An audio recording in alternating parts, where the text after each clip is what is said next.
until he gets into the game to adjust like, his monitor. Look, like the emote enjoyers are the ones who make sure they have their standard emotes going to every game. The true emote connoisseurs are the ones who will custom tailor the emotes for every opponent. You know, that's truly the next level. Do you see bans coming in quick and fast? Renekton banned away, denied from Rascal, and the Poppy banned out as well. Yoni is the final one, so not seeing a lot of the picks we normally see banned out in this situation. Rumble still open and available. Aurora still open and available.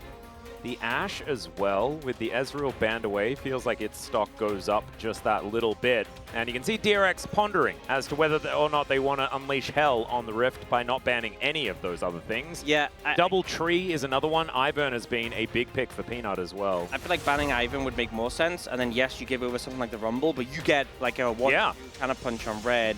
They ban the Rumble, but leave the Vi open. And Aurora is up and available. Yeah, I think playing 80 carry, you know, it'd be such a rough return to the LCK for Parduk if you were to play into like Vi Aurora. Yeah. You're like, what's this champ doing? This wasn't it last time I was here.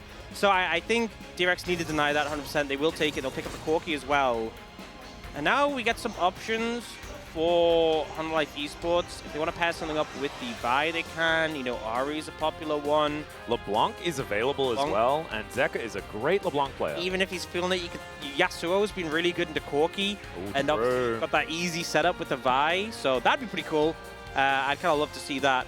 But they're going to start off by picking up that Ashe you were talking about. A lot of engage already for Honor Life Esports. A lot of ways to get onto the enemy backline. And it looks like, oh, I hope they go for it. It's a good matchup. We've seen Yasuo, especially since the buffs, doing really well into Corki. The wind wall really helped him with the matchup. And also just Vi Yasuo, very hard to play into. It really is. And she has the Vault Breaker to get the little knockback as well. But the ultimate, like you say, means that someone's going into the sky no matter what. It is going to be the late switch over to the cannon here for Doran on the top side of the map. I was actually kind of hoping that he was going to take a leaf out of Kingan's book and go for the Gragas that he's always been so good at. We know that Gragas has gone through a couple of nerfs, isn't necessarily what he used to be, but Kingan kind of ignored that and just smashed the game. Looked really, really good on the pick. Sejuani the hover here for Sponge. That's going to be his attempted answer into the Vi. I don't know whether I necessarily like it. Fits team compositionally. Even though these are both ranged champions in solo lanes, that feels bad. Sedge is just good for setting things up, but into Vi doesn't feel great. Yeah, and now looking to see, possibly going to see mid laners banned away if they want to deny that Yasuo. Now is the time for DRX. I think Honor Life Esports probably just going to target bot lane bans is generally the way to go. Actually, starting off with a Rakan ban, obviously works well at following up on the Vi. And also, it's Delight. And it feels mandatory in the second round if he hasn't locked in his pick. I feel like it's so difficult against Delight because it's like, you know, there's Rakan, there's Rel, there's Alistair. I think it's very hard when you come to the second rotation with 2 bans to deal with his champion pool. He always has one left. Honor Life Esports going to ban away the Senna. Don't want to see a Senna combination from the side of DRX. Platter did play, I think it was, they played Senna Ornn in the last series and he was on the Ornn, I believe. Yep, something like that. I'm pretty sure. I was watching him in Challenger earlier on in the week. They didn't actually sub him out, and so he's played a lot of League of Legends so far. I believe was playing on Monday. So see what we do get out of him as the Taliyah going to be the final ban. Zeka pretty good at the Taliyah, and Taliyah Vi in general is very, very powerful. So not going to see that this time around. I actually kind of like that, kind of unlocks Zeka for me. His Ari and his LeBlanc are untouched and unpickable here for DRX, most likely. And that should be a worrying sign for anyone that is a DRX fan, as Zeri will be banned away. Okay, banning away the Zeri. I feel like in this situation, if you've got to go toe-to-toe in lane, maybe something like the MF or the Jhin would be better than something like the Zeri can have a rough time to the Ashe. I don't think it'll happen, but being that it is Delight, they could still flex the Ashe. We have seen that at true. in the season. Like Kalista Ashe, we saw KT play. Is a possibility, so you know there is some concern about that, but I think you probably just take something, like the Jhin, matches up well in terms of range against the Ashe. You're not just going to get kind of rolled in lane. Also has decent follow-up onto the Aurora. And Viper has been playing a lot of Jhin recently as well, so it feels a little bit like Denial at the same time. Not too bad.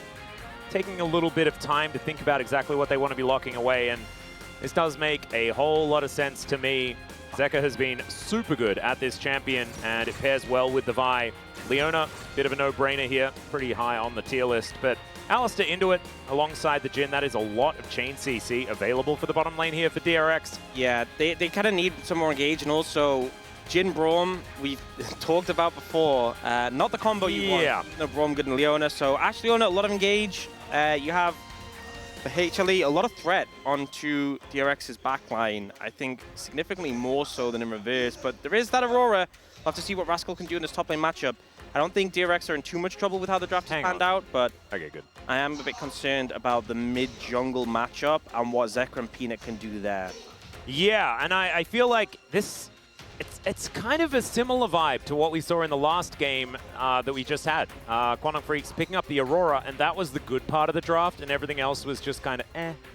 This is feeling a little bit like that same kind of eh alongside it, just given what they're staring down on the other side in every single lane. I don't think it sounds bad, but it's definitely, you know, I think there's some difficulties if Aurora doesn't get ahead. I also think, I mean, mainly it's just the Violet Blanc can be so punishing. But then again, if it does fall behind, if you're able to protect your backline, you have the Jhin Corki. Corki in particular we've seen be really successful recently.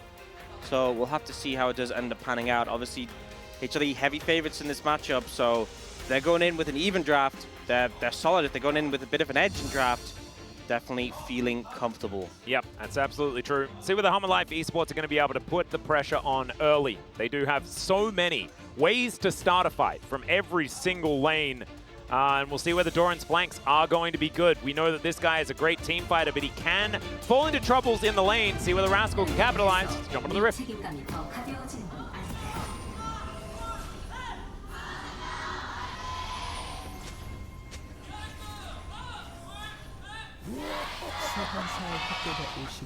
All right, DRX fans still in full voice here. Even though their playoff dreams are dead, they can still try and ruin that first round bye for Hummer Life Esports, or at least help try to do so with a victory here. That's what's on the line. If Hummer Life Esports are able to win, they will join Gen G in skipping the first round. Of course, they were always pretty likely to do so, given their game score and how far ahead they are of DK, who are their direct competitors. They are the only 3 teams that are so far successfully promoted towards the playoffs. As Rascal is standing on a ward, ladies and gentlemen. He might end up just dying. He could potentially be dead, but he's not dead right now, as Delight comes on over and says he is going to be dead. His flash is still up, but first blood goes to Zeka. Yeah, and the trade is Zeka burns his flash for 400 gold. I think he's more than happy with that one. HLE just going to go for the lane swap, and Delight has unlocked Hex Flash. Yeah, this is already a very bad start for DRX. I don't think I really needed to reiterate it, but it's definitely true. Peanut going to be starting on his Raptor camp, and Delight is standing still. You know, obviously with the nerfs to lane swap, it's not as advantageous as it used to be, but if you catch a team off guard, you can be super punishing. And that's kind of the impact here. You know, Rascal obviously going down early, and DRX not being ready. So you can see Peanut already trying to secure some of these jungle camps on the side that typically is traded. So he'll take this red and he'll disengage. Just end up getting low, but you know, he's taking these 2 camps, and he will end up benefiting overall in terms of jungle camps on the map he's able to access. It's actually really, really nice to be able to start off on this side, given the fact that we're able to get that kill onto Rascal, kind of catch them out with the lane swap that they have set up. It's already a 600 gold lead for Hummer Life Esports, and that is not common for the team that chooses to lane swap. Often you make a gold sacrifice getting there. Getting first blood on the way, certainly going to be helping out here, as Satab immediately has to flash as the chain does go wide. But Zeka is already, like, he didn't even go back yet. It gets worse, guys. Like, way worse. Yeah. And we see this big wave stacked up in the top side. That's obviously going to be denied by HLE. And yeah, Delight, they have full vision of the situation, so he flashes over. And he flashes out of vision so he can walk up, and as soon as Rascal walks towards the brush, just gets the Q. You know, if you had to E and close the distance from the Fog of War, maybe there's a chance that he can flash out, but when you can just walk up and Q, it's as easy as that. Yeah, DRX getting a lot of extra damage here as this concave of minions is getting obliterated by the turret. Might be 3 plates that do go down. Doran might be able to collect himself one of them. You can see some delayed backs as oftentimes there are jungle top laners that do want to try and pick up this wave. They can sneak in there. Can be an opportunity.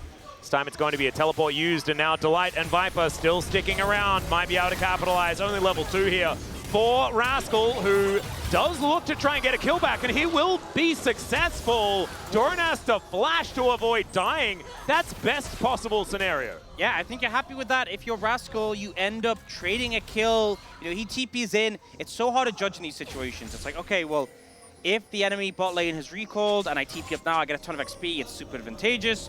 They were waiting around. They managed to kill him, but I think he's happy with that trade up. Now we'll head over to the lane and just pick up as much of the wave left as possible. Satab, no flash, but now has that Valkyrie.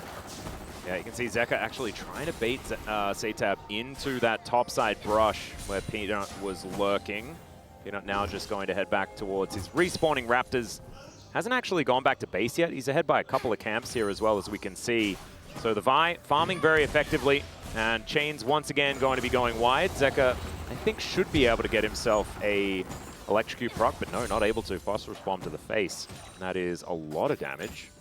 There's now some good old honest laning here on the top side of the map. Orcs. Yep, bottom side as well. You can see Viper and Delight applying a fair bit of pressure here. And the thing here is because Delight gets aggro and he's level 1, also doesn't have flash. You know, Aftershock times out, can't flash at the last tower hit, and then Doran does make the flash at the last second. If he died as well, that'd be a devastating situation to be in, but does manage to disengage. So it's not the end of the world, but obviously not how they intended it to go. And I think Delight maybe just waited around a little bit too long for that extra tower hit. Yep, it might have been worse, you know, if he doesn't tank that extra tower shot. But you saw the ramp up of the turret damage, certainly a bit of a problem here. So everyone struggling a little bit with some of these dives, but a lot of the recent ones have been pretty clean. So I think that maybe our expectations are getting higher and higher for how these dives are actually executed. I think if Peanut was there, it's such an easy dive, but, you know, Delight being level 1, not having the W for the durability, not having the E and Q, not having flash, just made it a bit trickier. Yep, and, Aftershock's pretty good, but not that good. Yeah, yeah, not anymore. Once upon a time, maybe. Yeah, very, very true. As Viper now, moving on in, is able to take that cannon. That's going to make Jonas Strong feel happy, and if Jonas Strong's happy, so are we. Level 5 to level 4 here, as Bolt Breaker is going to be used on the Grubs. Peanut should be able to pressure Sponge away from this one, and we'll see where the Sponge goes for a trade on the Dragon. First one going to be a Chemtech, thanks Orcs.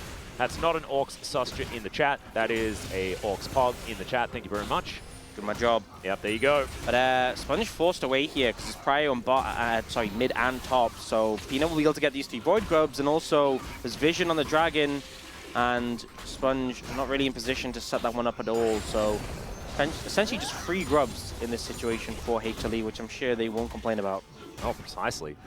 And Peanut now moving up to 54 in comparison to the 36 of Sponge. The jungle is certainly Peanut's playground. This has been sort of what we see in games that Harmolife Esports are just, you know, the normal Harmolife Esports experience is Peanut just runs the rift and they get vision where they need to. I feel like it's Peanut and Delight working together so incredibly well that allows them to either know exactly what's going on or they are there in the other side. So it just works very, very well. Peanut going to utilize that to try and take down this Dragon as well. Zeka does have control of the mid lane, and he's got his little Hex Deck cookie there as well, as he does have First Blood under his belt.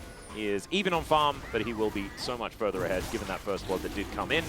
It's going to make things difficult for Satab as this game goes on. Currently trying to stack that tier. Doesn't have a cull or anything like that. I think needed that Null Magic Mantle to stop from being in trouble, as Delight goes in, gets headbutted away. Flutter says, nah, prefer not.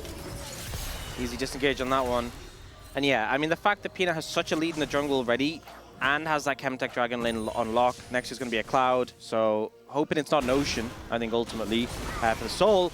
But it's been a strong start for HLE, and especially with both the fact that Zeka got that early kill and the fact that Peanut is fed, starting to feel already a bit concerned for the side of DRX.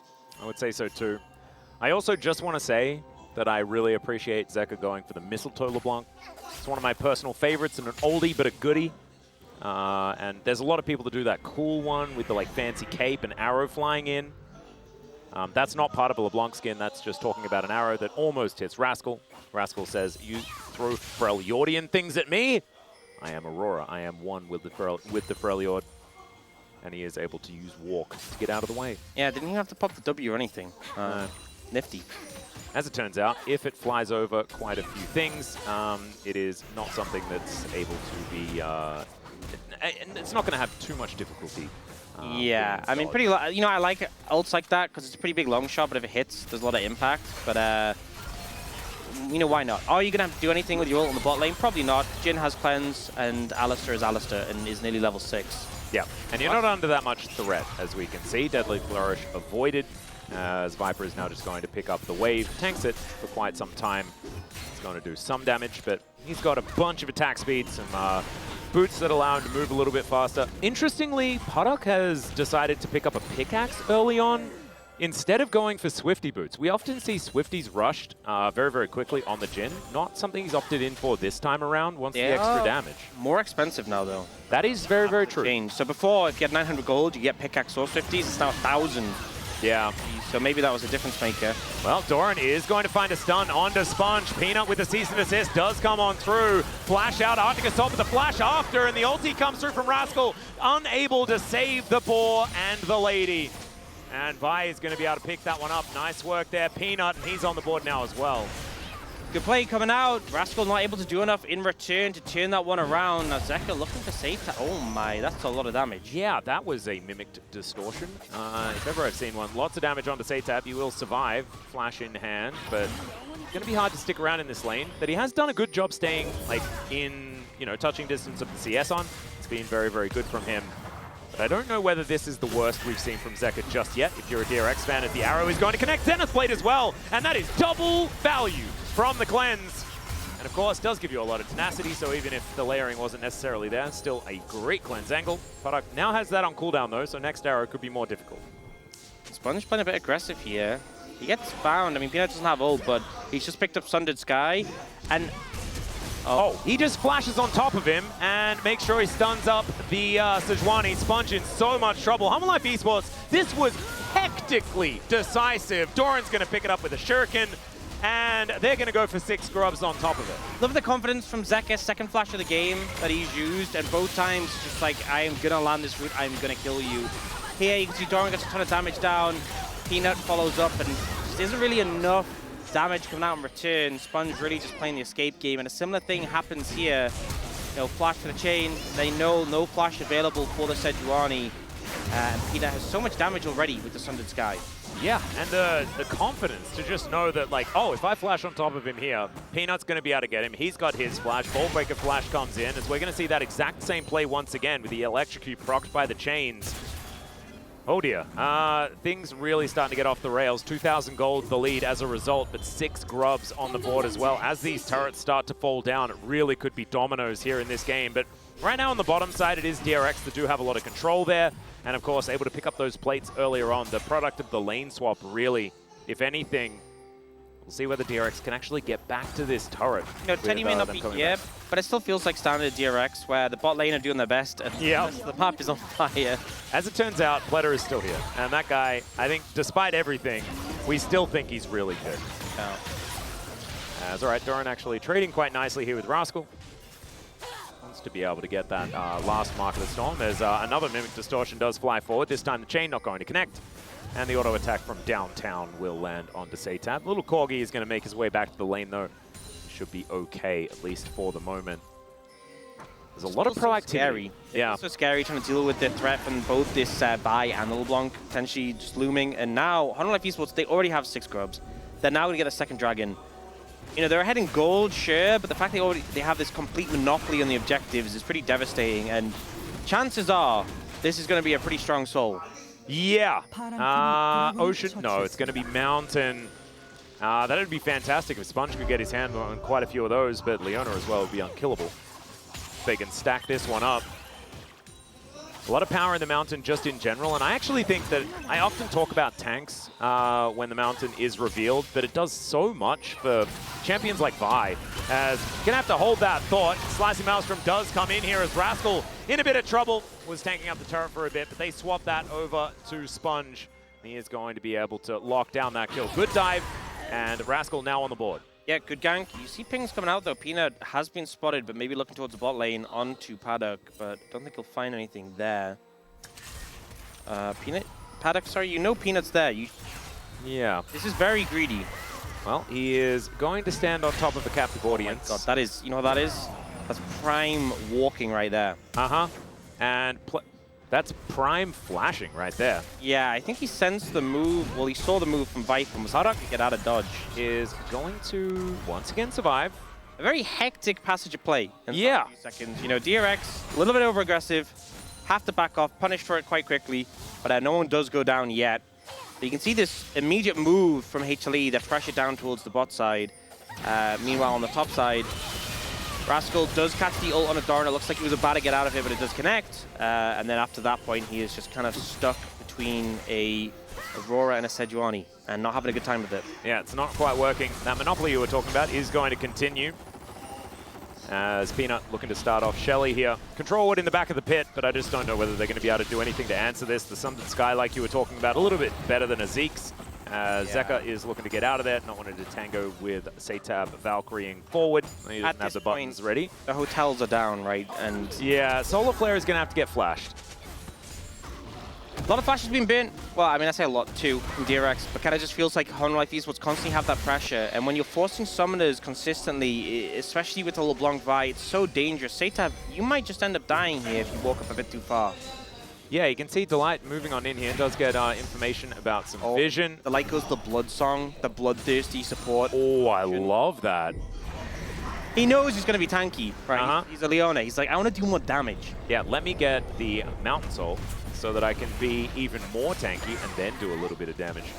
You'll love to see that. Peanut going to be able to get a little bit of a charge here as now Sponge could be in trouble. Ballbreaker comes in. Stacking up the denting blows quite nicely, but Sponge able to get himself out of there, holds on to the flash. As Viper wanting to try and finish off this turret. Glacial Prison does come down. That auto attack not enough, but the next one is going to connect. The chains go all over the place, but they got what they were looking for here as Rascal misses everything. Oh, does manage to hit the Q onto Zeka as he throws down the ulti. Zeka gets over the wall. His clone not so lucky, but his clone doesn't matter.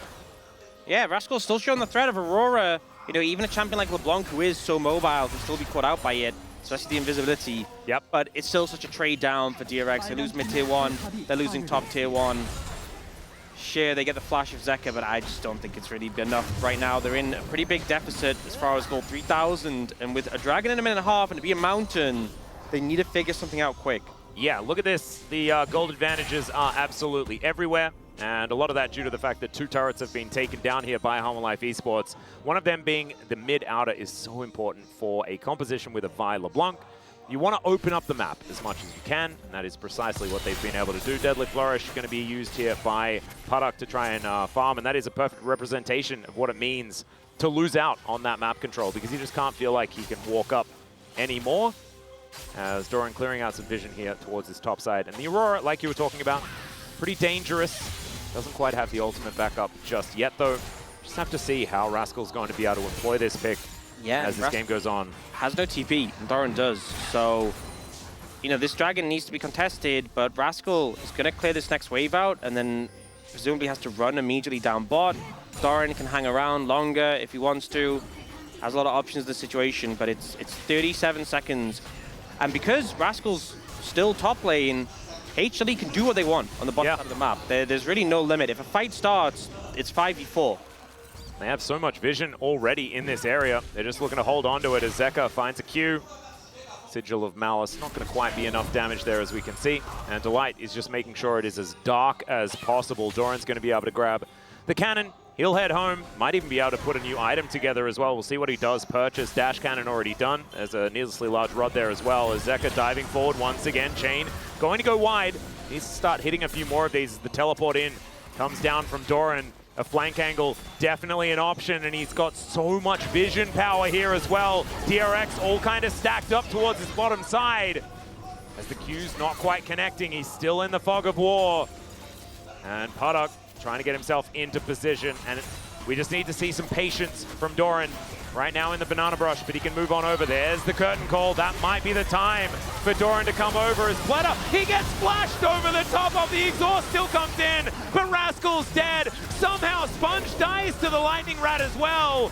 But this was over before it even really started. Homer will also get themselves soul point. Beautiful flash there from Doran. You can see Pleta waiting for him, waiting to play interruption when the cannon comes in, but the flash is perfect.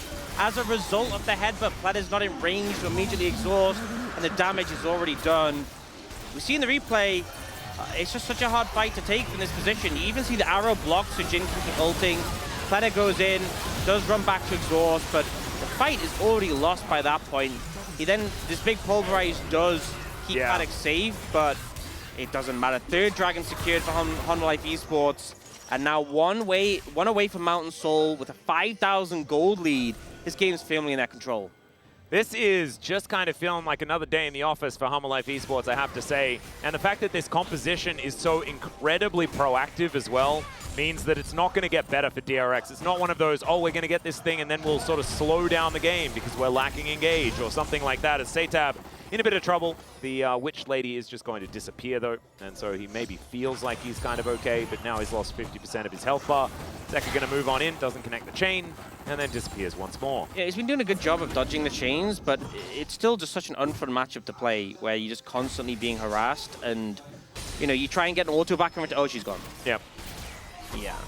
He just gets to decide which fights he takes. He gets to retry whenever he would like to as well, is what it feels like. And the cooldowns just barely even exist. Does have the Horizon focus now as well.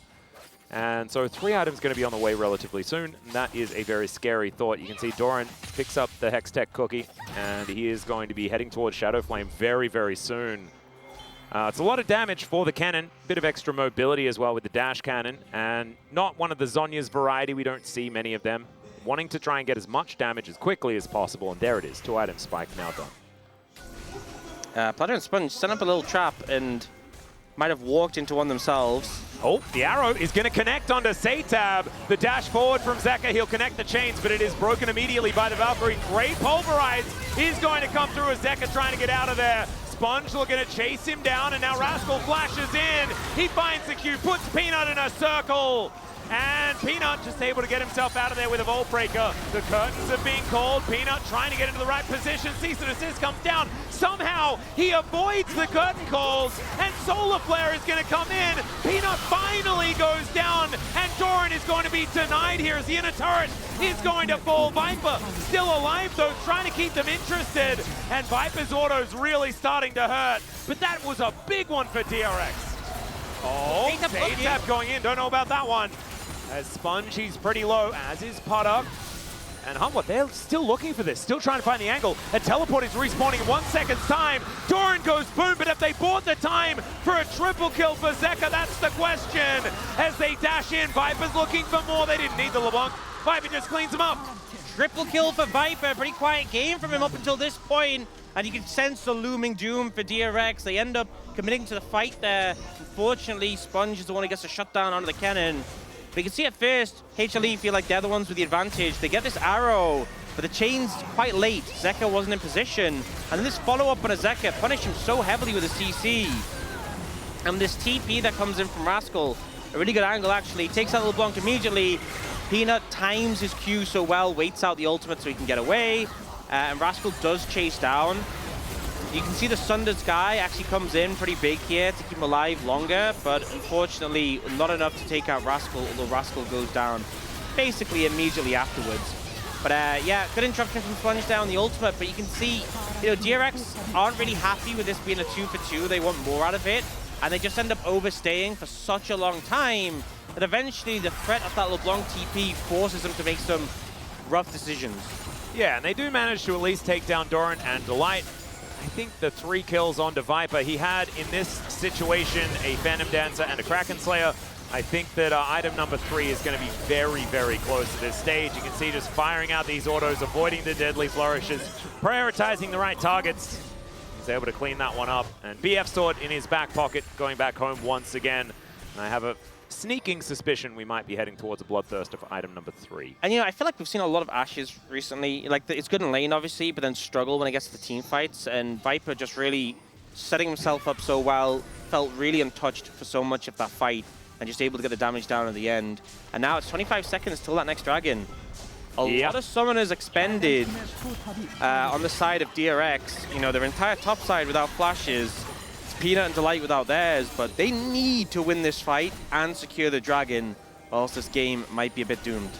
And Zeka, for the first time this game, I believe has Flash available for a fight. I feel like he's just used it on cooldown aggressively here, as once again tries to find the Banana Brush with a chain. DRX in good position. Oh god, that flank ward. Doran has the ability to get behind the enemy team on cannon. That's sort of where we're standing right now. There's the teleport in, pretty obvious one. And he has turned up, he's on vision, but now the curtain call! Oh, that was the wrong timing as Satab's just gonna blow up like a balloon. Doran's in trouble now as the knockups are decent, as Zeka's still just toying with them. Sponge on the wrong side of the fight, and Viper will not let him get away. As DRX with only 3 members left alive and no way of getting towards his Dragon Pit. Yep, no smite there, so it will be Mountain Soul for HLE. And of all the souls in the game, when you're behind, when you're lacking damage, if the enemy team gets a Mountain Soul, this early it feels so suffocating.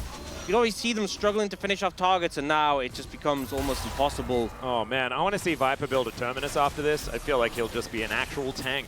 As this Ash going Bloodthirster. Yeah, Bloodthirst is next. Yeah. Then Terminus item 4. Surely we're going to get to 4 items in this game. I want to see how Doran died, by the way. I didn't catch it the first time round. I was looking at the top of the fight. He flashed. Was it a W from... Oh, it was a grenade. He got hit by a grenade that went to Narnia and then came back. Yeah, I mean... I was like, how did I miss? Oh, yeah, that's how I missed that, because I think everyone would have. It wasn't on screen, I don't think. There is the Hex Splash Heba Pole from Pleta. Yep, that was about that. Delight is, you know, he has his Blood Song like you were talking about, but his Warmogs is now completed alongside his expensive shoes. And he's now got this little extra shield on top of everything. Look at his health bar. I mean, oh, man, he just looks like an actual tank. Yeah, it's just going to make things so much harder, and especially when, you know, you have Jin and Corki. As far as 80 carries go, they are very bursty 80 carries. You have a Aurora, who's also a bursty champion. Doran is going to press his R button. Arrow connects onto Rascal, and the rest of Hanwha are moving up. Zeka just says goodnight to Rascal, and the cease and desist letter is sent towards Satab. He's trying to Valkyrie his way out. Pleta, he has an unbreakable will, but he doesn't have an unbreakable nexus, I don't think. Not in this game, as Sponge is going to get corralled towards his. Puddock also gets towards the inner turret, but he's not helping. Not any way whatsoever. And I think this could be a Baron or whatever else Hanwha Life Esports decides they want to take. Yeah, it's really up to them at this point. Puddock is going to try and clear the wave. I hope for his sake he doesn't get one shot, but, you know. Well, Zeka is going to miss another chain. Deadly Flourish does go wide, and he tanks turret shot and isn't too happy about that one. Still, Hanwha Life Esports, they're going to get to work on this Baron. It's not going to last very long. As Kraken Slayer, Bloodthirster, and Phantom Dancer all completed here for Viper. He is very, very fed. We're going to check out how this one all started once again. Yeah, and Rascal, I think, missed the Q here. Yep. And that is a difference maker, meaning they don't burst through Doran. Unfortunately, the arrow then connects, he goes down. And, you know, when you're behind already and there's a Mountain Soul, if you miss anything, it can really be the difference between you getting the kill or not. You can see the Jin'll actually breaks Viper's shield. So it's... I didn't really, because then the Bloodthirster shield came in. Yeah. And then he had full shield again. Sorry. Well, you know, it lowered the shield temporarily. I guess it did do that. He did remove some shielding. Yeah. It's like in Halo, you know, like where your shield gets like partially broken.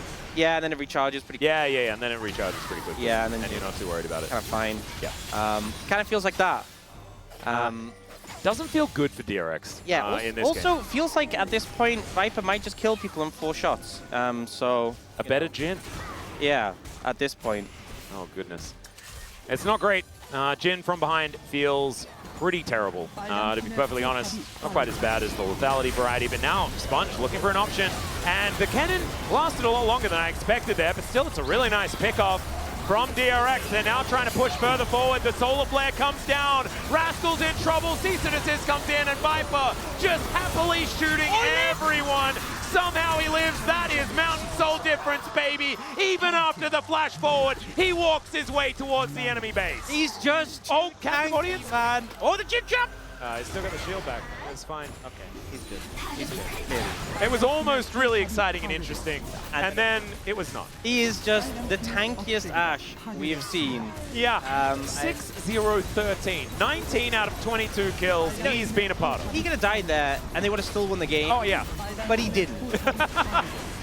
He is not going to let that go on to his record. That is a perfect game for Viper. Here's Ashe looking phenomenal. The cleanup towards the bottom lane really was the catalyst that allowed him to be, you know, main character in a lot of ways as we headed further forward. But I think Peanut's control of the map early on, demonstrating that he is another player that you can't let have by. Yeah, I think Peanut really ran the game in earlier on. I think Delight, you know, also did a decent job. And then in the mid game, the fight, Doran was having quite a big impact. And then Viper said no. You know, before the series, Orc said, you know, I've been a bit quiet recently. Yeah, I want to make him look stupid. Wasn't that hard apparently. So good job to Viper. Yeah, sorry about that, Orcs, but you know, it did make for a very nice comeback story as far as Viper and his performances here for Humble Life Esports. We were so used to talking about him as the hyper carry for this team. And we're going to have a look at the post-game breakdown. He did the most damage in the game and double that of his Jhin opposition. I just think when Viper's at his best, it's, you know, it's not just that he's playing AD carry well, it's just he looks untouchable. It looks like skill shots, it's almost comical how far away they are from him because he sees them coming. The difference between regular Viper and flow state Viper is very, very different. And that was flow state Viper. That was definitely flow state Viper. We're going to go to a short break. When we get back, it is going to be the space to break it down, and then game number 2. See you there.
나 여기서 와드 오로라가 픽셀가 제일 모른다.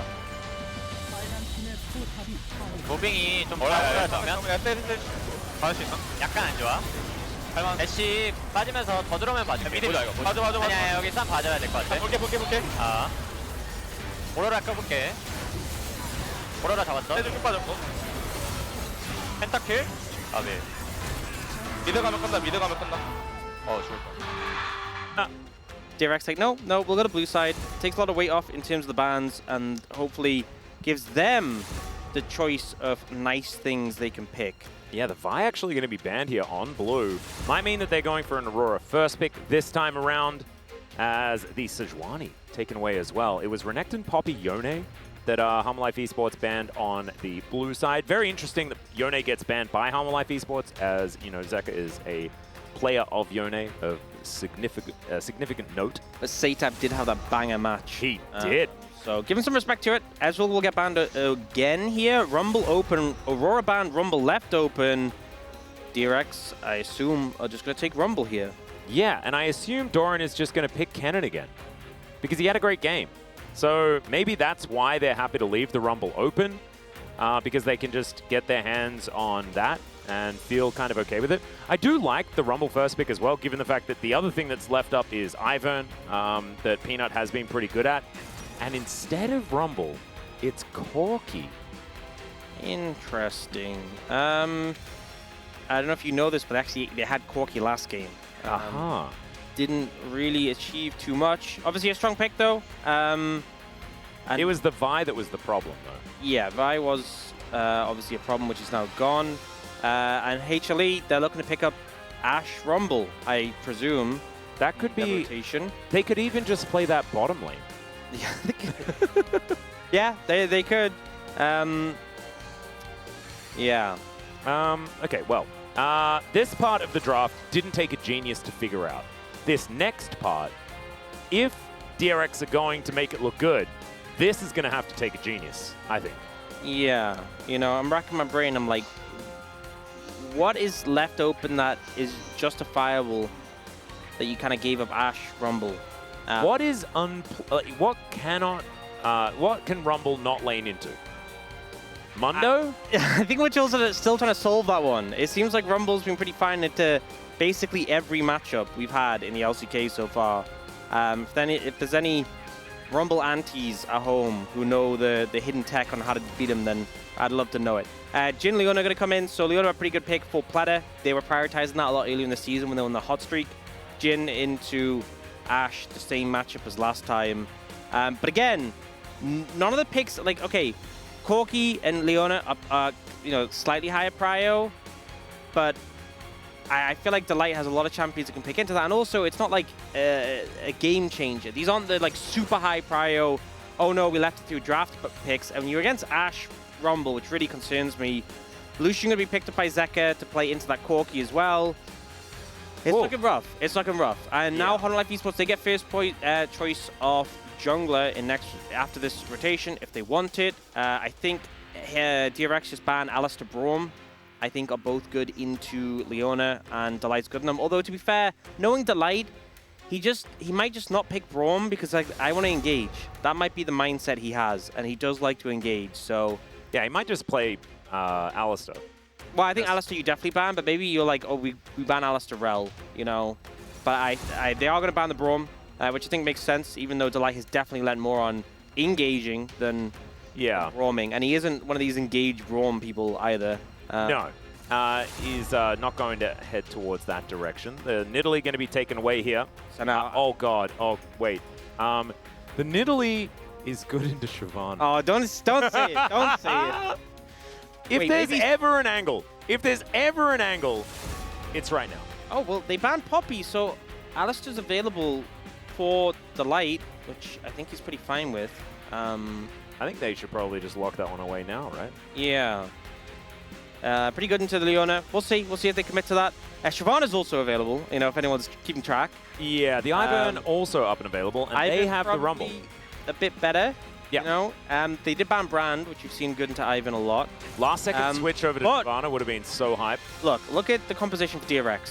There's a lot of AD. Yep. So they need some AP. They have a player on the roster who is actually the only player to win in Shyvana in the LCK. Oh. So wait a second. Do you know what we also saw? We saw Ivern be a big problem for Shyvana. But that is neither here nor there. As LeBlanc going to be picked up, as well as Corki. And there's Lee Sin. Where are the champions going? This, you know, I think the Shyvana would have been less confusing. Is it top lane AD LeBlanc for Rascal? Is it top lane Jin? Full walk. This is the counter we've been looking for. The full walk strategy, just never being range of his flame spitter. Delight's going to pick Alistair to the surprise of absolutely no one. Maybe it's... I guess it's Corki top. Yeah, or I think it's LeBlanc top, personally. Are they going to swap last second? That's what I'm kind of feeling, but it could be an equalizer off. Yeah, maybe they want to avoid the Corki Lucian matchups. They're like, that's why they're swapping this way. Yeah. Let's see. Time is ticking. Yeah, I think they're locked in. So it is going to be a top lane Corki. I thought for a second we were going to somehow get Rascal's top lane Lee Sin, which was kind of legendary. But then I don't think anything knows how to jungle other than Lee Sin in this composition, so that's not going to work. What's cool though? What's right? That? What does Rumble like to do when he trades? light people on fire. He just presses Q and stares at you. And what does Corki like to do when he trades? But he like Presses autos at the E same time. And just, well, yeah, they're going to do other stuff, but it's kind of going to be the same little cone. Yeah, It'll the just be battle like- of the cones. Yeah, it'll just be a little battle. What's that game that Mao, the game we play in the break that Mao always has? It's like With air cones? against land, the one with the little... I don't know what it's called. Yeah, I know what it's called. No one who's It's watching the Marvel Snap rip-off board game thing. Mao knows what we're talking about. It's air against land. Maybe he'll bring it up. He'll Isn't it just explain really to everyone. complicated rock, paper, scissors, kind of? Isn't every game just really... Isn't League of Legends just really complicated? Rock, paper, scissors? That's actually very true. It all comes down to rock, paper, scissors. Who is going to pick rock and who's going to pick paper or scissors? Let's find out.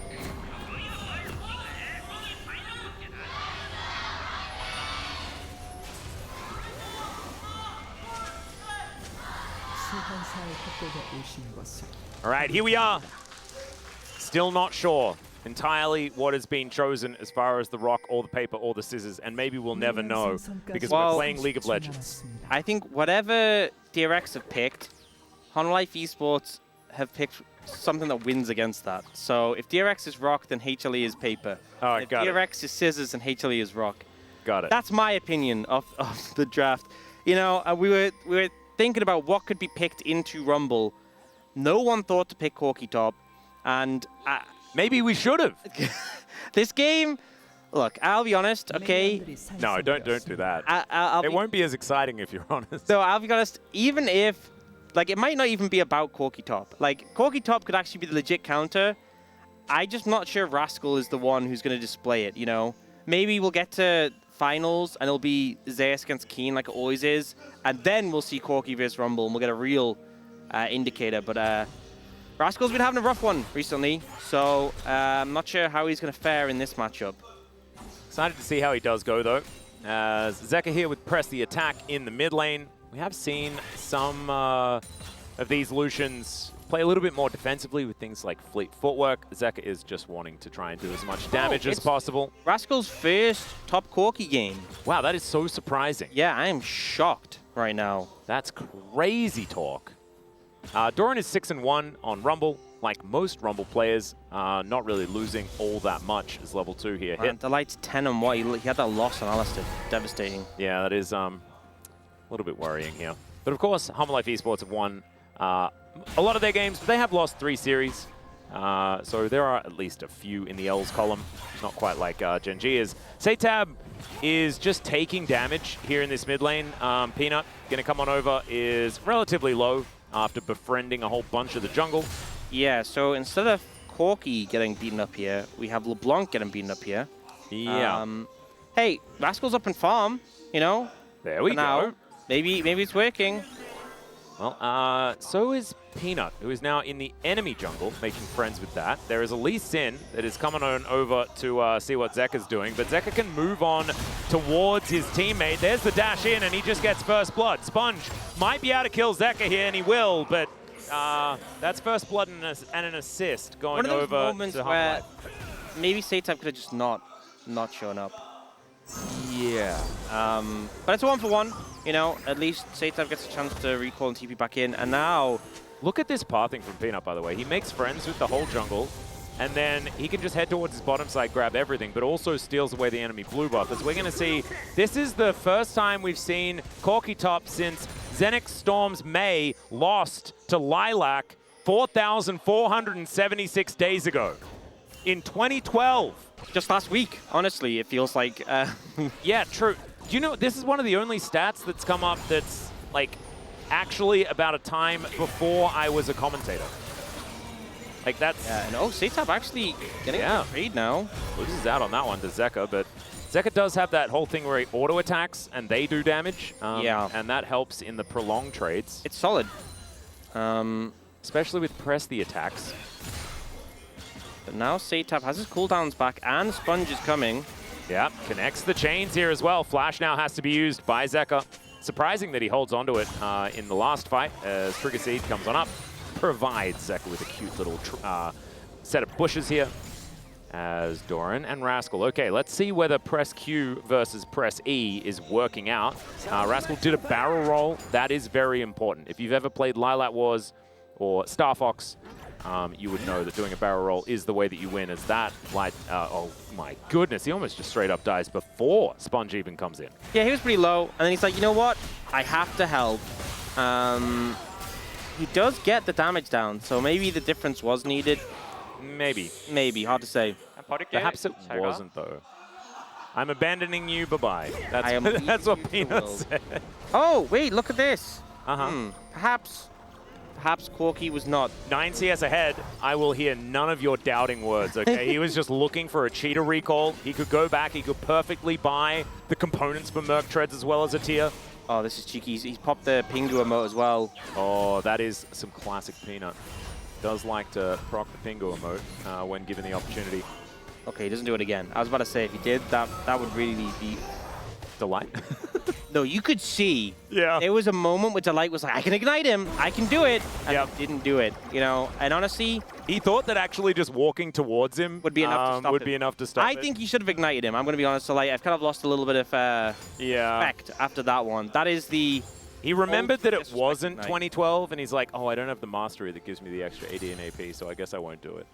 I think that's what he was thinking. Well, maybe he thought it was 2012 because we have Corky top lane. I mean, that is very true. Which was played in 2012. In a loss, unfortunately. Yeah. A little bit of a shame there. Xenix, well, hopefully Rascal can win this one. I think odds are... Getting some very late revenge for 12 years ago, as Zeka is trying to fight this one out. Root Caller not going to connect. Sonic Wave does, but Zeka versus 3, not feeling like he's too worried about it, and Sponge going to abandon the area, looking for some grubs to start this one off. Peanut not feeling like he's going to be able to attack them, but he's still walking into the river. Pleta here, you can see Delight rotating up. Rascal comes down as well, Root Caller comes in. There is no arrow available from Viper. Delight not really the target that they want to go for, as the Eclipse is now down. And it looks like after no grubs have actually been taken yet, and Humble Life Esports do take hold of the area, and an equalizer is up and available. First grub goes over to Peanut. Now the equalizer is going to stop the retreat from DRX, as Viper does need to use the cleanse, but Pleta is just dead, and they're utilizing these brushes so beautifully. The Flame Spitter, oh god, the culling, and Rascal has to flash away. Still, Satap goes in, gets a lot of damage, but he doesn't quite have enough. Deadly Flourish comes down, Q connects from Sponge, and he isn't going to be able to stay there to lock that one down. Only one grub goes to Humble Life Esports, and a couple picked up here by DRX. Oh man, if Hardock had ult there, that's like prime Jinnle opportunity. Unfortunately, still level 5, doesn't get a chance to clean up that one, but so many low health bars on Humble Life Esports. Okay, Rascal. He's going to get flashed on here by Delight. And Rascal now moving the wrong direction and will just be destroyed. There he goes. Well, Doran picks up that kill. That's kind of cheating because it wasn't a 1v1, so yeah. I don't judge Corky top on that. That's not how top lane is supposed to work. It's kind of like when Doran played Nasus. I think we're still sure that Nasus is a perfect pick, even though Morgan didn't win. Yeah, and Satap actually does so much in this fight. Zones Viper completely, we're not going to see more. In the meantime, you've got Satap connecting a Sigil of Malice here. He's now taking the tree for a walk, and I don't think the Trigger Seed's going to be enough there. That is a kill going over to Satap and DRX. This is going better than game 1. Yeah, the mid-jungle popping off a fair bit. This Lee Sin LeBlanc, a old school combo that we've seen many times before. Just the ability to really target people with and run them down. If that chain connects, you are pretty dead. Yeah, Doran is actually going to be able to stop Sponge from being able to take this red buff. Gives him a good old thumbs up as well. And Peanut, he's going to be able to move into a jungle that is, yeah, not actually going to be removed from him. Certainly good, because that was an opportunity for Sponge to get a bit of an advantage there. Unable to capitalize. And we're going to have a look at this one more time. This is Peanut stealing a blue buff and then getting straight up punished for it as Daisy tries to fight Sponge. Kick Flash comes in, and Daisy's not going to be able to do enough. Yeah, I think Pleta was also there coming up the river, so even more follow-up if needed. But it wasn't. Sponge gets good, Kick Flash, and Peanut will go down. What do you feel about Ivan working like, you know, Annie and Tibbers, where Daisy will stay alive after Ivern dies and like gets mad and runs around? Because I'm a bit sad that Daisy dies when Ivern dies. Yeah. You know, it's a little disappointing. Would it be too strong though? You know, Ivan's already pretty good. But like, she could be an independent cupcake, you know? Yeah. Making things happen. Maybe Rascal doesn't have the Maybe get like DRX where you can just set it free and just send Daisy in the side lane. That would be really cool. Like the maiden. That's cool. Yeah. He's like, you know what? Go. Be free, Daisy. Do your own thing. Be independent. What would Daisy do if given full autonomy? I'm going to be honest, based on the jungle camps, Daisy would just stand there and wait for a jungler to come along and kill her, because that's what we see the Krugs doing. Just kind of, like, you know, they don't even do anything. They're just chilling. Well, I mean, they are doing things. We just don't really know what they're doing when they're just having conversations with each other, not moving. As Daisy is now going to get involved in this team fight. Arrow going to connect. Pulverize is onto the Jhin as Puddock. He does have the barrier, but I don't know whether that's going to be enough to save him here as Viper has everything stacked up. Sponge trying to get in there, and the deadly flourish comes down, but it's avoided by Viper. Trigger Seed comes in. The kick is good, but not good enough.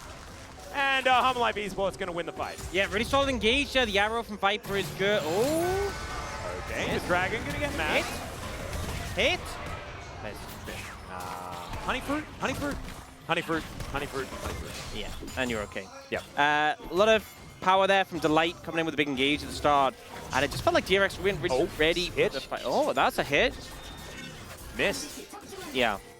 That's my play-by-play from now on. It's just going to be hit and miss. Maybe it should actually be rock, paper, scissors. Continue the theme. Yeah, that was, you know, I think that was a good one. Yep. Sponge coming forward, looking for rock. Do they have a paper? It is a Mountain Drake, which is... That is rock. Rocky. Yep. And that's a nice leash there from Humlife, as first Drake looking to be claimed here by Sponge very comfortably. Humlife Esports just not willing to risk it. They do have a 1,000 gold lead. This is going to be mitigated, I think, by a few of these stats coming in from this Dragon. Next one going to be an Infernal. That confirms that the last Drake will be a Cloud, and Atlas will be very, very happy about it. Just hoping. Yeah, so we'll see the replay. The arrow from Viper is pretty good, connection to Paddock, and then Delight comes in with this combo to follow up. You can see DRX immediately trying to just disengage from the situation, and then Sponge tries to come in and save Viper, but he burns all of his energy. And then gets CC'd, locked down, does get the kick through, and can't follow up, sadly. Not enough, and Paddock not going to be there with too much more there as well, as 4 Grubs go over to Humlife Esports as we come out of the replay. Daisy! Oh no! It's going to be the unbreakable will of Delight, though, and the equalizer goes down more like giving a carpet for Delight. And yes, unfortunately, Daisy is going to go down. That is what you get for leaving the Krug pit, or the camp. Yeah. You know, it's 1 for 0 then in that fight. You know, we count Daisy. As Peanut, not going to be able to make friends of these, but Delight is going to come in. The root collar working out really nicely. The kick, not going to get Delight over the wall, but Sponge is going to be able to get out. As Saytab's in trouble, Arrow sails through. The deadly flourish, the curtains have been called. And Peanut, he is not going to make a visit towards Sponge there. And that will be the fight disengaged. All right, Rascal's in the bottom lane as well. Able to put some more damage onto this turret. This game's been very chaotic. And strange. I don't know who's winning. Yeah, Rascal's kind of just farming the side lane and just tending Rumble doesn't exist, which is kind of working. Yeah, kind of fair. You know, pretty well, actually. Especially when that last equalizer did about 0. Yeah, it tends to do more damage. Zoning. Yeah. Yeah, definitely can help. You know, Doran is a player who's obviously had some fantastic peaks, but he's definitely had his moments. That is a great way to put it. Feels like some of his equalizers this game haven't been super hot. Well, no, they've been really hot. They just haven't been hot that anyone's witnessed. Yeah, if it doesn't burn anything. Oh, is it really hot? That's actually really very, hot, yeah. very true. If an equalizer falls in the river, does it ever make a burn? As Viper puts down a ward, Zek puts down a ward, and DRX are going to immediately clear it. And this top lane out of turret should be falling down. Oh, Daisy. Or at least taking some damage. Yeah, Daisy's going to make her way in, gets the information, and isn't too psyched about that information, as she's going to dash in towards Pleta. Saytab looking for an angle, and they might be able to take another plate here towards the top side, but I think Daisy and the gang are going to be able to get this one done. Hate Daisy. Yeah, I know, it's so rude. Daisy's just a glorious cupcake, having a really good time on the rift, okay? Yeah, I think it's pretty abusive what Sponge is doing. I think they should just let Daisy live in peace. Exactly. Let her do that thing where she knocks up everyone in a team fight and be really, really annoying. They should let that happen, I think, over and over again. We do have Doran now picked up the Leandries, and he's making a beeline towards his Herald. So seems like Life Esports want to do some wrestling around this objective. Yep, minute and a half until the Dragon, so you may as well spend some time here towards the top side. Teleport coming in as Zeka in the top lane just dealing with that wave as best he can. Viper having to deal with Satab. Chain's not going to land, as the Harpoons do, or at least one of them, onto Pleta. And Sponge will frustrate Shelly one more time. Rascal gets towards that top lane minion wave. That's a lot of red dots for him to deal with as Viper gets to move in. Satab says that he doesn't like that. Still, they're able to clear out the vision. And Viper's positioning is really important. Thankfully, Viper's Viper, and so his positioning is normally pretty good. Yeah, pretty solid in that one. We saw him in the game before on Ashe, really just felt untouchable. But it looks like DRX, they've brought members here, and as a result, HLE aren't really keen on starting up the Herald now. Dragon up in a minute. Yep. Only the second of the game, pretty late for just to be the second Dragon. I believe Zeka just saw the faker version of a distortion still left on the ground there, so knows that Satab in the area. He just cleared out a wave as well, so that's probably more important for giving information that over. It does give a lot of information. Yeah, it does. Like appearing on the map could be it. Still, Hummer with 1,000 gold in the lead as we tick towards 16 minutes. Really doesn't mean a whole lot. And now we have to look at these compositions and talk about what the late game looks like. And please don't ask me, because I don't know what DRX's composition really does. Yeah, you have this mid jungle that's obviously looking to get picks, which works well against, because Ivan, if you can pick someone, if you can blow them up before the fight. But I think getting headway into a fight as a Lee Sin against Ivan Alistair is incredibly hard. Satab is going to struggle to cut through the shielding. The Corki feels like a weird addition, I guess. I feel like in a 5v5 I have a lot more faith in Life Esports, but it really comes down to execution, of course, so we'll see what they can do. That's an Alistair. That is an Alistair. There is a Zeka here as well, as Headbutt is going to pull Delight over. That is Peanut's friend. Please do not hurt that blue buff. As Doran is over here, and he wants to get a little bit of help from Shelly to take down this outer turret. And it looks like Life Esports just don't really care about this Dragon that will be taken here by Sponge. Next one going to be a Chemtech Soul. Oh, sorry, that's on me, because I told you not to worry about it. It's going to be a Cloud Drake, and then let your guard down. And that's so rough for DRX. Yeah. They have 2 Dragons in the bag, and then it's Chemtech. So it's a bit of a tragedy. Very unfortunate when you invest into early Dragons and you're rewarded with nothing. But they do have a very squishy composition, so it'll be very easy for them to be below half health. Yeah, I think the problem is they'll very quickly go from 51% to 0. Oh. Nothing in between.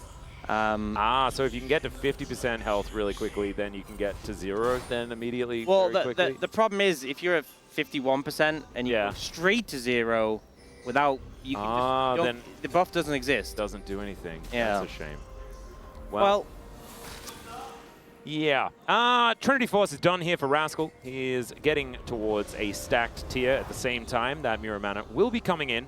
We have Moonstone Redemption done for Peanut. He is at peak frustration levels. It's such a broken combo, especially against like a LeBlanc, who obviously wants to harass people down and get them low. The amount of healing between these 2 items, I think it's such a strong combination. The fact that obviously the healing, like kind of the Moonstone effect, reflects it around the team. So yeah, I think Life Esports are in prime position to sort of take over this game. I really struggle to see what DRX can do other than fish for picks. And that's what their composition does. In a nutshell, that's basically all it does. As Delight is going to look for Satab, and Satab is going to press W, and he will be A-OK. But still not going to be able to get towards his turret to try and defend. Doran is going to take some Mega Cones over as Daisy gets amongst it. Satab going to once again distort, get himself out of the way. And Doran is on save the mid lane duty. And his Flame Spitter will be able to help him out there. Puddock just going to do some damage, but it's not going to quite be enough. Good Deadly Flourish is going to connect, but not really consequential. So outer turret will be falling down here, thanks to, in part, the 4 grubs that Life Esports have put together. And Rascal is going to do his best to try and answer on the top side of the map.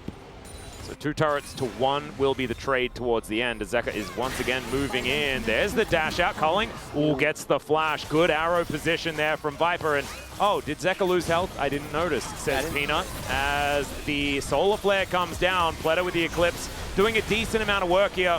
But once again, the passive is going to get procced from Satab. It's going to be harder and harder for him to distort his way in. And this is in a turret falling down at 19.5 minutes. That's a pretty fast pace, but getting rid of these structures and opening up the map for Humble Life Esports. Decent influx of gold for the side of HLE. Yeah, and I just think it's going to get harder and harder. You know, Rascal obviously strong in the side lane, but he might end up struggling up against Solution, and Satab is not having a fun time in that 1v1. Yeah. I think Viper as well is in a pretty good position at this point as well, being able to farm out pretty effectively as Pleta slowed down so much by the stacking slow of the Harpoons. And he's trying to walk his way towards this mid lane, wants to be effective as best he can. Solar Flare's on cooldown though, so it's going to take a little bit of time. Minute and a half on the Dragon that no one really cares about. It's going to be about this Baron that has spawned 10 seconds ago. No one really strong enough, especially on DRX's side. It's going to be so hard as... Goes bot. Yeah, Equalizer is down just to clear out the wave.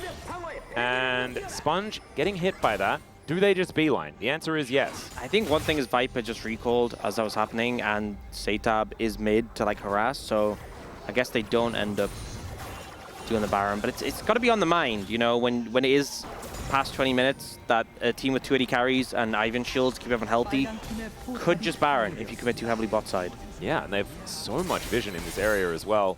And I think that just based on the fact that their turn is so incredibly good with the arrow, with the Alistair just in general, and the fact that they can stay so healthy with Peanut here, presses Redemption, and if anyone lost any health, I'm sorry, that's not a thing anymore, and he's got shields for days. This is pretty powerful. And 2 items completed on that back that you were talking about there for Viper as well. So this is a big spike for Humble Life Esports at this point in time. And I do think with like talking about healing and shielding power, there is a world where Humble Life Esports stacks up 4 Chemtech Drakes, and that's actually pretty high value. Big shields, yeah. Rascal does have his Manamune Spike. Paddock just picked up the Rapid Fire Cannon, so he is the speediest Jhin. But Doran also got a Shadow Flame. A lot of big spikes coming through. Dragon in 10 seconds. I expect the teams will fight over this, even though it's obviously a lower value one. I think Humble Life Esports really feeling that power right now, will want to try and not only get the Dragon, but mostly get the fight and then get the Baron, I think is kind of the port of call. Yeah, I would agree. Teleport to come in from Zeka here as Humble Life Esports. They can feel the shielding and healing power that is on the table for this Chemtech Drake. Wanting to deny the soul point as well. This headbutt just gets Pleta away. Solar Flare flashed here by Doran. Satab looking to try and take down Delight. Good electrocute proc there, landing everything. And the cow is out of the fight. That could mean that there's an angle here for DRX to make a fight happen. Banana Brush control has been taken as Zeka gets himself a blue buff for the team.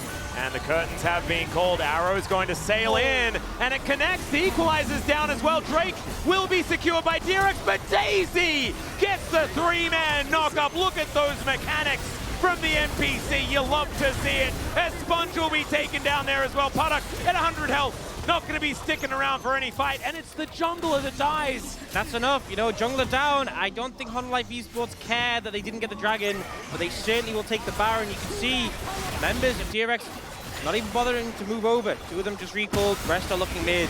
This Baron is gone. Yeah.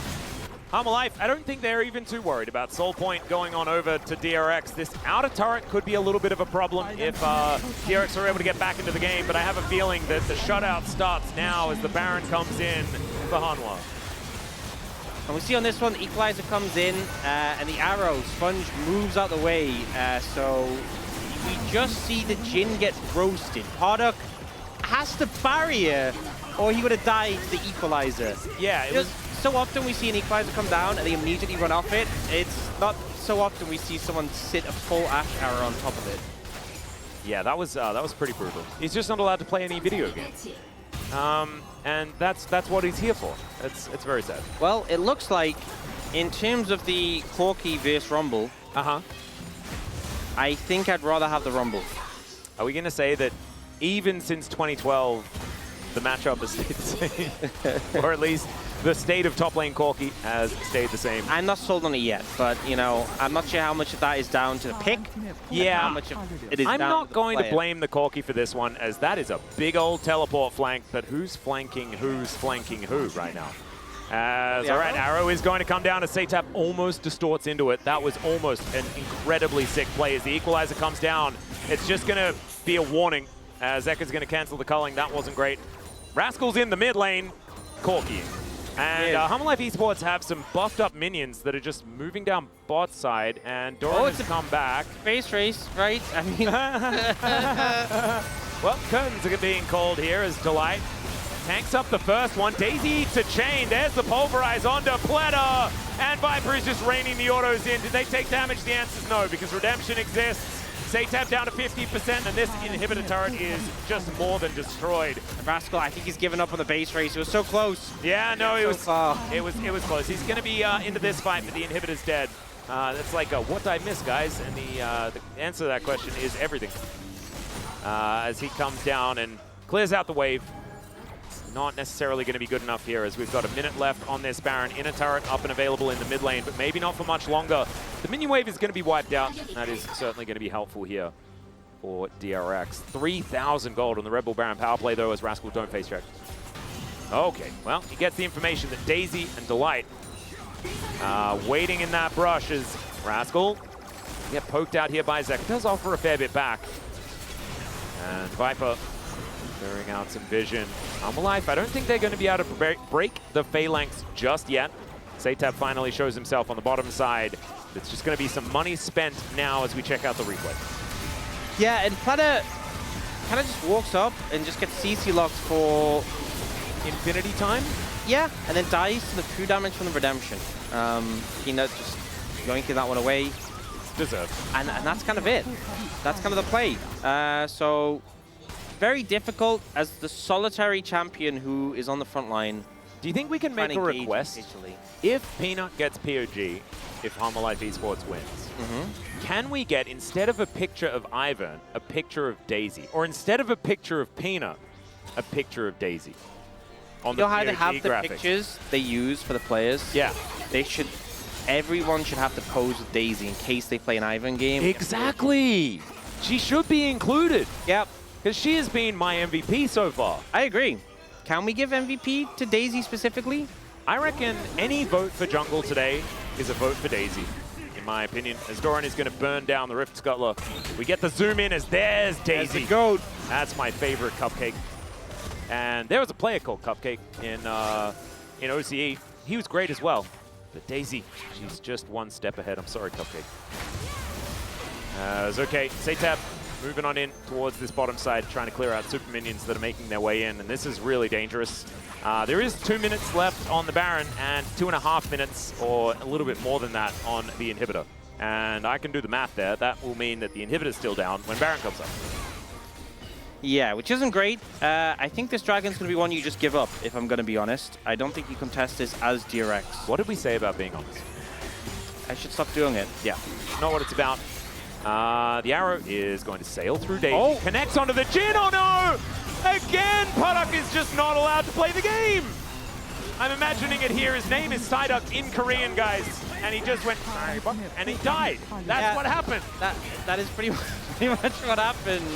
He's like, I'm confused about it, but it's like, it's not on him.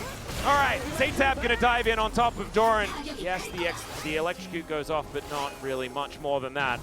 Yeah, and I just feel like this game is just a looming death for DRX, you know. It's feeling like it as Daisy dashes forward. Massive pulverize, special delivery, but Sponge is able to at least get a cute little kickback.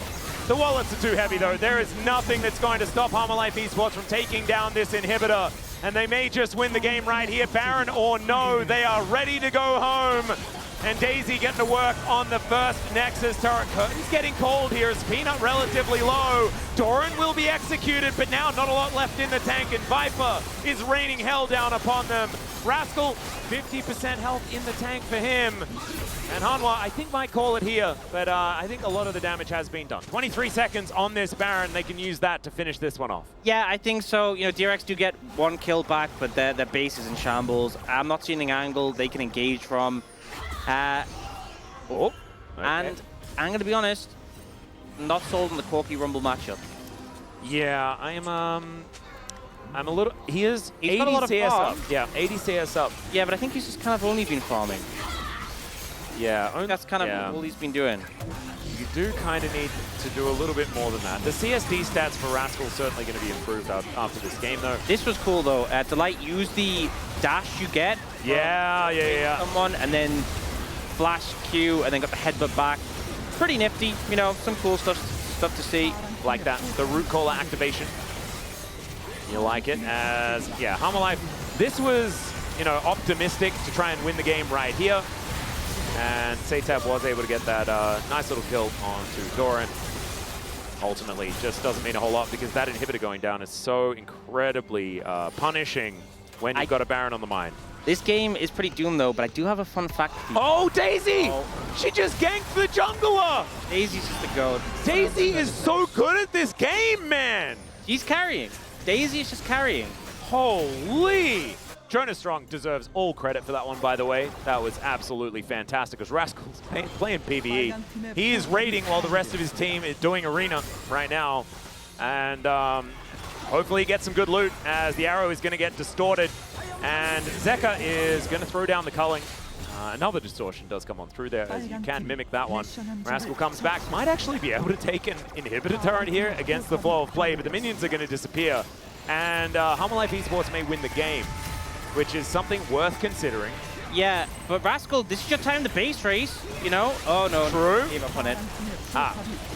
Well, he's going to turn up to watch his base get partially destroyed here, as the last inhibitor is going to be taken. The bottom one has respawned. And, you know, the Baron was sort of taken as an afterthought. You didn't even really notice when that one went down, but I think it was just after Sponge died, as we're going to check out Satab going in, trying to kill Zeka. It's not going to work, because look at those heals. And the shielding that is coming on through here. First Nexus turret does go down. The next one is not exactly healthy. And there's a massive pulverize once again from Delight. Give this guy any engaged support, and he's going to look like an absolute god, as Viper raining these autos down. Product is going to be forced onto the fountain. And Viper can't go against a fountain laser, as it turns out. And the Nexus now exposed. Hammerlife Esports distracted by this Corki that is trying to run back and take down the inhibitor turret that he'd gotten to work on. And Hammerlife Esports will take the 2-0 very comfortably over DRX and claim their spot in second place and get that round one bye. Yeah, and I think the sad thing is, obviously, Hammerlife Esports absolutely deserve that top 2 spot. Oh, yeah. But I think Daisy does too. Oh, truly. And if she doesn't get MVP or POG, she can get MVP if she wants, because we don't really have that award that's given out, so we can just give that to her on Twitter or something like that. Yeah. But congratulations here to Hammerlife Esports, as you can see on your screen right there, are promoted just underneath Gen G as second place into round 2. They get that bye, and enough games over DK with only a week left of play. Yeah, pretty expected result, if we're going to be honest. But, you know, we got to see some Daisy displays. Oh, yeah. Interesting little fact. Did you know Daisy doesn't have the same name in every language? Really? I learned this because my fiancé is French, and apparently in French, it's Marguerite. Marguerite? Yeah, I think That's probably, actually really good. Yeah, so I don't even know what it is in other languages. It could be different in every language. I really like that you posed the question to your wife without any context whatsoever, and she's like, it's Marguerite. Why would you ask and me I this? didn't respond. I thought you were at work, babe. Hey, I knew it was something like that. I was like, was it Marguerite? Was it like Mary or something? And then she confirmed. I'm like, oh, that was it. But yeah, she's told me before. We need to get a full list of all of Daisy's names across all of the different languages. That's fantastic. That's what I want to know. Like, it'd be really interesting to see how it's been changed. I like how she gives us a little bit of a hello there. Bit unfair that Hammerlife Esports are allowed to have 6 players on the team, and yeah, DRX are only allowed to have 5, and sometimes 4, because their Corki likes to be not with them. Yeah. The split push, Corki response to the Rumble. I don't think I can give a real verdict on this game, because this game was all about a little cupcake who could. Oh, yeah. And she could. My goodness. There was a little bit more of a battle by DRX in the mid-game, absolutely, in this one, but I think it was as soon as the Moonstone Redemption got completed The DRX just didn't win any fight from that point on. Well, actually, you know what I've just realized? What's that? You know the league we cast? Yeah. It's the Korean league. Yes. And Jisun can hear what we're saying. Yeah. So we can ask Jisun, is Daisy called something different in Korean? That's true. Is she just Daisy? Or is she something completely different? She's just Daisy. Okay, so not every language has their own name. And I could hear a little bit of exasperation in Jisun's voice as well. It's like, that's not that important. Can we focus on this series? Are you guys still talking about Daisy? Yes. Yes, we are. We are a little bit obsessed, but it does make sense. She had a hell of a game today. Oh, absolutely. Did see her just die in this final clip, but the job's done. That's the main thing. Kind of similar to the Light, who does die in the game-ending play, but does get the job done. Maybe we could ask the Korean broadcast whether they have a different name that they'd like to give to Daisy so that we can have a separate one. The Ncast? Oh, that's them? We actually need to work out what it is in Vietnamese. In fact, can you tweet at Ox and just say, in your home language, what's Daisy's name? Imagine if it's Daisy in every language except French. That would be brilliant. And also very sad, because it means we don't get to collect all of Daisy's different names, which would be a little bit sad. I'm looking forward to learning a little bit more about it. So it's the name of the flower that is the daisy. So is a daisy called Marguerite in French? Yeah, so Marguerite is the name of a daisy in French. Shows how little I know about French. Yeah. And there we go. That shows that Jisun is way smarter than us, because she just told us that information. Yeah, people are probably listening thinking these guys are like the biggest dum-dums. Don't worry, they already knew that. That's not new information. New information. I think we just made it very clear. Yeah. Sometimes you need to prove points that have already been proven, though, and I'm really glad that we were here to do that today. And do you know who's also here? D-Gun and the gang to take us through that series that Half-Life Esports won. Thank you very much, guys. This is Jason for the VOD interview translation, and this time joined by Viper and Peanut on the side of Half-Life Esports after taking down DRX. Congratulations on the win, guys. Congratulations on being the first time to directly advance to the second round of the playoffs since the Half-Life Esports rebranding. How do you feel about this regular season? I'm very glad that we managed to confirm second place, and it gives us a lot more time to prepare for a lot of different strategies, so I'm very happy. I'm happy that we have been doing a great job throughout the regular season. Also, yeah, it gives us a lot of time so that we can, utilize it really well. Viper.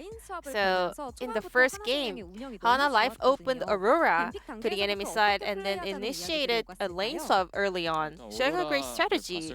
What kind of discussion did you have? Once we saw the Aurora lock-in, we were planning for the lane swap. And we had a lot of communication during the draft phase. And then it turned out very nicely. And Viper, your kiting skills with Ash were incredible. So let's take a look at this replay where you were able to just, show the peak AD carry performance. So prior to this moment, if I remember correctly, I landed my ults and the team fight started, and it was actually a very bad angle for us. I was feeling really sorry to my team.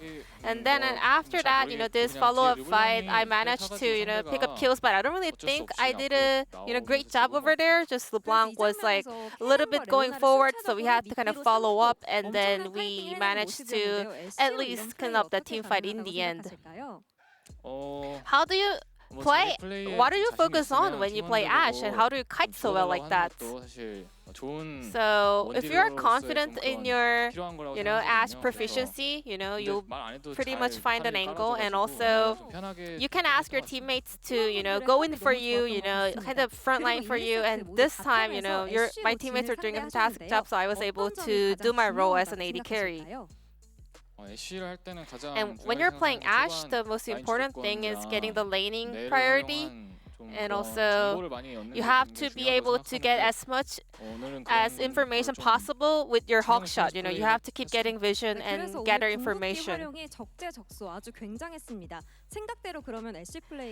Then, do you think your Ashe performance was on point and went as you thought?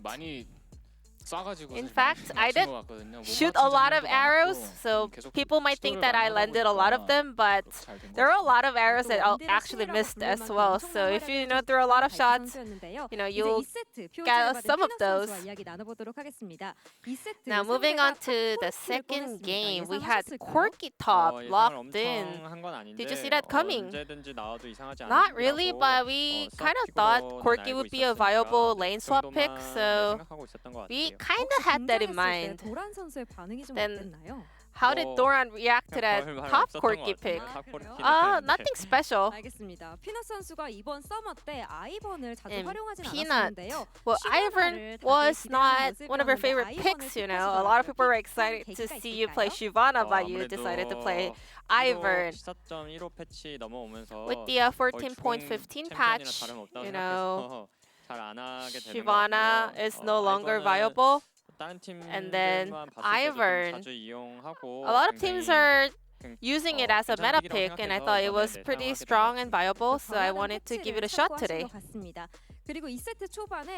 And then early on in the game too, you were about to help Lucian, and then you kind of actually turned to the side and then, I'm gonna abandon you fighting. Why did that happen? So I was like trying to help him, and then I did everything I could do, I poured all of my skills, and I could still not stop Lucian from dying, so I was like, adios, I'm leaving. I tried my best. And there was the Daisy highlight at around 20 minutes into the game. Daisy was able to spot the Lee Sin when he was trying to sneakily get back to base. I mean, it was completely dark for Lee Sin, so he had no vision around that alcove, so it was almost like a horror movie. So he was actually exposed to our vision once when he was like heading towards top, so our only guess was like he would be somewhere hiding in that alcove. And next week, Hana Live face BNK4X and Gen G. What will you focus on in the remaining regular season matches? Both of them are having a great momentum right now in the LCK. It's gonna be a tough match for us, but since it's the last week of the regular season, I want to make sure that we end the season on a strong note. Yeah, I also agree that they are showcasing a great performance recently, so we gotta work our best, and this is gonna be our last kind of checkup before the playoffs, so we want to make sure that we maintain our best form. And today we have a special kind of a segment with the Hana Life players to celebrate Hana Life securing second place in the regular season, so the POGs will introduce the rankings themselves. Hana Life secured second place in the 2024 LCK Summer regular season with today's 2-0 victory. I just read off the script, right? Yeah, of course. This marks the first direct advancements to the second round of the playoffs in the team's history, so we aim to reach even greater heights. Thank you very much for your hard work, and also congratulations on the victory. And this will be the end of the POG interview with Peanut Viper, and back to the space. Thank you.